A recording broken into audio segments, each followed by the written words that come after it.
Ladies and gentlemen, boys and girls of all ages over 21, welcome back to our March Madness Bourbon Bracket Single Barrel Edition Championship Round. We have Russell's Reserve Single Barrel. We have Jack Daniel's Coy Hill. We're going to pour these up not blind tonight for the simple fact that I want to know which one's which because I'm interested to see these tasting notes. I don't want to try and guess here. I think we're going to be able to tell no matter what because this Jack Daniel's Coy Hill has some heat behind it. 142.8 proof.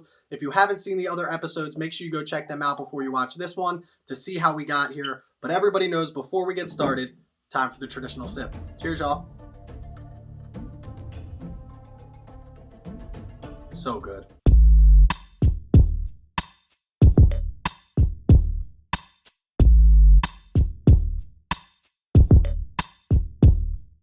So that's right, everybody. We have Jack Daniel's Coy Hill trying to take over the crown from Russell's Reserve Single Barrel. This one last year for the 2021. We have a lot of people picking it again this year. I have 23 Patreons who have filled out brackets for this entire competition. I am actually offering my Patreons a 2-ounce sample of all 8 of the bottles. 8? 1, 2, 3, 4. All 8 of the bottles that we have in here. Blind sent to them so they can try this out for themselves. They're going to see if they can crown the same one that I crown, whether it be Jack Daniel's Coy Hill or Russell's Reserve Single Barrel. We're going to keep all the rules the same here, though. Even though we're not doing these blind, this is strictly going off of taste. Price isn't involved. Availability isn't involved. Any of that. We're going off of taste. And the first thing that this is why people got mad at me originally for not doing blacked out Glencairns. You can literally see the color difference on this. It's absolutely amazing how dark this cherry color is on this Jack Daniel's versus this Russell's Reserve. But Russell's Reserve still packs such a punch when it comes to the flavor profile.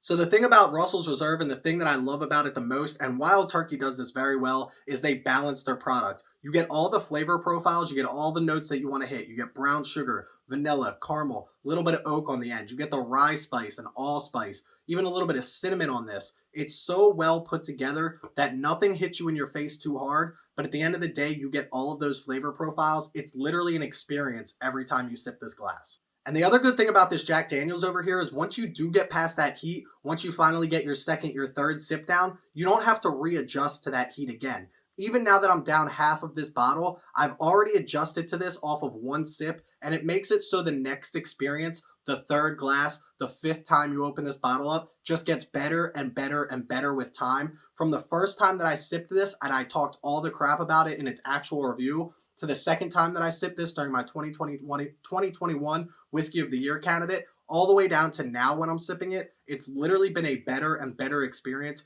because I've adjusted to that heat, and it just makes it a fantastic pour every time. But we come back to that age-old question of what would you sacrifice for flavor? If this was 80 proof and this drank like an 80 proof and it has this flavor profile behind it, the best bourbon that you would ever drink in your life if you consider Jack Daniel's a bourbon.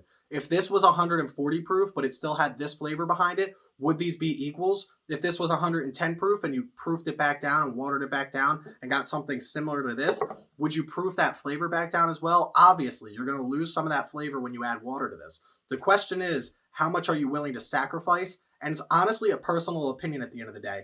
You could sit right next to me and drink these same 2 glasses and have an entirely different experience. And that's the best part about this bourbon world is everybody has a different experience. Everybody has different taste buds. Everybody has different palates. And most importantly, everybody has different preferences. But at the end of the day, you guys are here to see which one's the winner. And it comes down to my personal preference on this. Russell's Reserve, fantastic at what it does.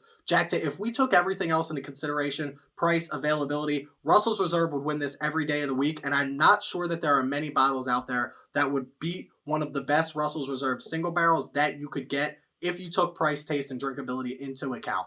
Now, the Jack Daniel's Coy Hill still might lose on drinkability just because of that heat, but it does so much more with the taste once you get past that heat that it's honestly up in the air on who should win this, and it's only going to come down to a preference thing. Now, the last thing I will say before we pick a winner is I do want to try the other Jack Daniel's bottles like these. They have the single barrel proof, the rye barrel proof. They're much more available. They're on the shelf. I think they're like $80, $85 or something, which isn't a crazy price, but at the same time, it's enough to deter me from picking them up. I do have a couple of samples that I'm going to use against this Jack Daniel's Coy Hill to see if they are comparable and see if maybe you can't get the Coy Hill if you could get one of those otherwise. But for right now, we have to pick a winner. I'm going to take one more sip of each, and then we're going to call it.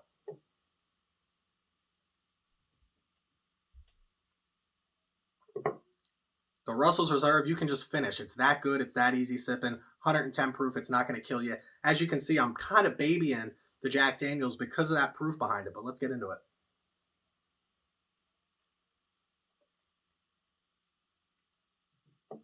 Ladies and gentlemen, I think I've decided my winner. Russell's Reserve trying to defend the title. Jack Daniels Coy Hill trying to take it from him. And the winner is, drum roll please, Jack Daniels Coy Hill is going to take this, folks. It's honestly one of those things. It blows my mind how good this bottle actually is. Again, it's going to be tough to get past the heat if you're not used to a bottle like this. But once you do, those flavors open up so well. It's so fantastic. Even the burn tastes good on the way down. That's how good this bottle is. But there you have it, ladies and gentlemen. Jack Daniels Coy Hill going to be your March Madness Bourbon Bracket Single Barrel Edition 2022 champion. The hardest part about this is going to be saving enough of it to compete for next year, because I don't think it's going to stick around for too long. If you liked any of this content, if you like this March Madness Bourbon Bracket style, make sure you click that like, subscribe button. I'd really love to hear from you in the comment section below about it.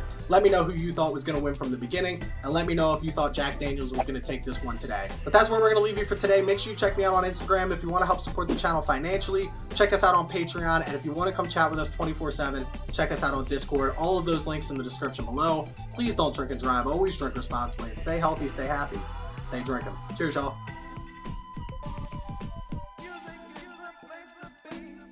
Burns so good.